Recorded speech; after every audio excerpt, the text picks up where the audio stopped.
Nous allons présenter maintenant ce qu'est la reproduction sexuée. Attention, ne confondez pas reproduction sexuée et le terme sexuel. On va plutôt en science utiliser sexuel pour rapport sexuel.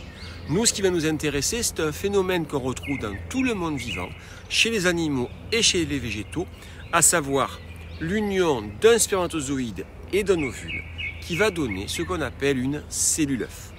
Cette cellule œuf va se développer pour donner par la suite un nouvel individu. Alors cette cellule œuf, le passage de ovule plus spermatozoïde à cellule œuf se nomme la fécondation. Quand vous avez compris cela, vous avez compris ce qu'est la reproduction sexuée.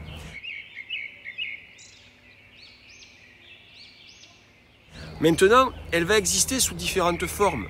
Bien évidemment, on ne va pas comparer un être humain à un oursin. Alors d'abord, une caractéristique commune. Les cellules reproductrices femelles se déplacent peu ou pas. Les cellules reproductrices mâles, elles, sont mobiles. On va le remarquer, par exemple, chez l'être humain, grâce au spermatozoïde qui possède un flagelle.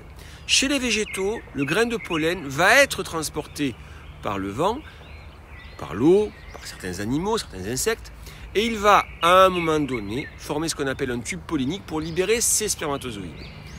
Dans tous les cas, on retrouve bien ce mécanisme. Le spermatozoïde va féconder l'ovule, chez les animaux, mais aussi chez les végétaux.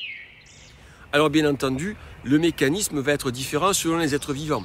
Prenons les animaux qui peuvent se déplacer. Eh bien, les individus vont se rapprocher par différents mécanismes. L'attraction des femelles par les mâles ou l'inverse. Ça peut se faire par l'intermédiaire d'odeurs comme des phéromones. Ça peut se faire par des sons comme le brame du cerf. Les sons produits par les criquets notamment. Ça peut se faire également par des comportements qu'on appelle des parades nuptiales. Le but de ces mécanismes étant de favoriser le rapprochement des individus. Alors après, une fois qu'ils vont se rapprocher, eh bien, il va y avoir souvent ce qu'on appelle un rapport sexuel, ce qui permettra de rapprocher les cellules reproductrices mâles des cellules reproductrices femelles.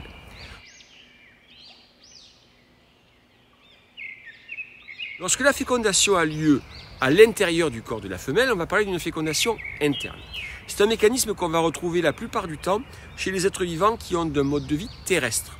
En effet, les spermatozoïdes ne peuvent pas se déplacer dans l'air, donc ils ont besoin d'un support plus ou moins liquide.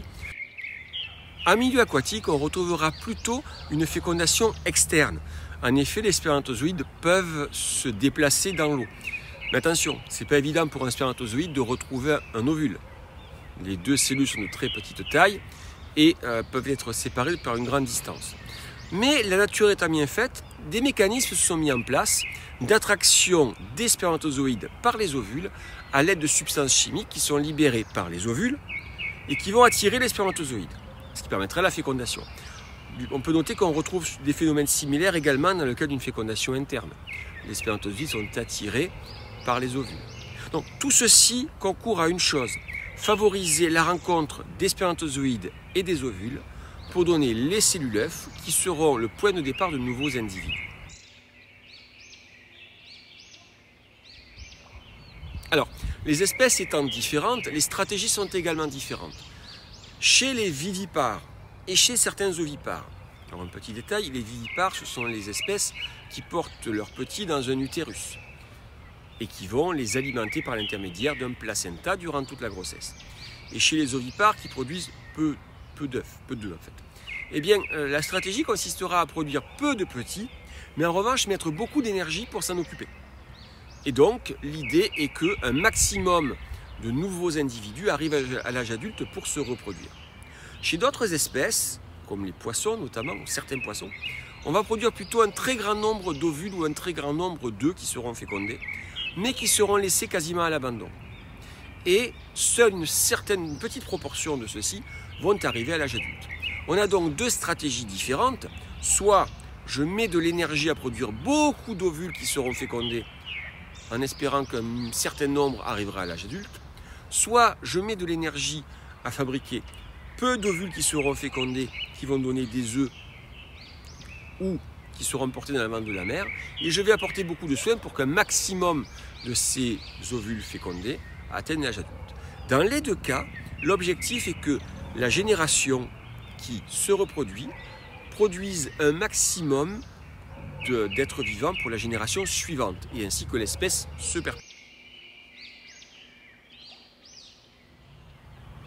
La reproduction sexuée va être influencée par de nombreux facteurs.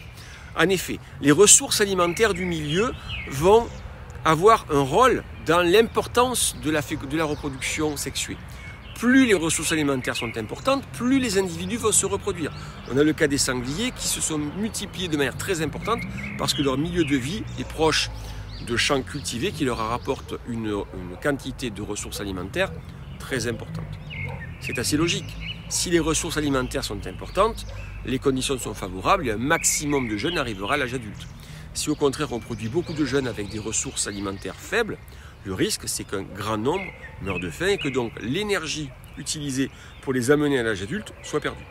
On va avoir dans le même registre les conditions climatiques qui vont agir.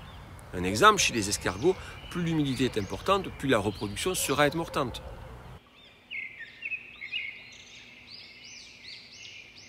Tout ceci peut se résumer en une phrase: les êtres vivants utilisent leur reproduction sexuée, celle-ci est plus efficace quand le milieu est favorable à cette reproduction. Alors, l'homme n'est pas sans action sur ces phénomènes. On peut remarquer que par une chasse excessive ou une pêche excessive, eh bien, on aura une population qui va diminuer. On a remarqué également qu'une modification de l'environnement, le fractionnement par exemple d'une zone de reproduction, va empêcher la rencontre des individus et donc va empêcher la reproduction. On aura donc une diminution de l'importance de cette reproduction et une diminution des individus qui composent l'espèce. D'autres mécanismes peuvent avoir une action. Exemple, les insecticides qu'on va utiliser dans l'environnement pour protéger les cultures, eh bien, ces insecticides vont se retrouver dans toute la chaîne alimentaire.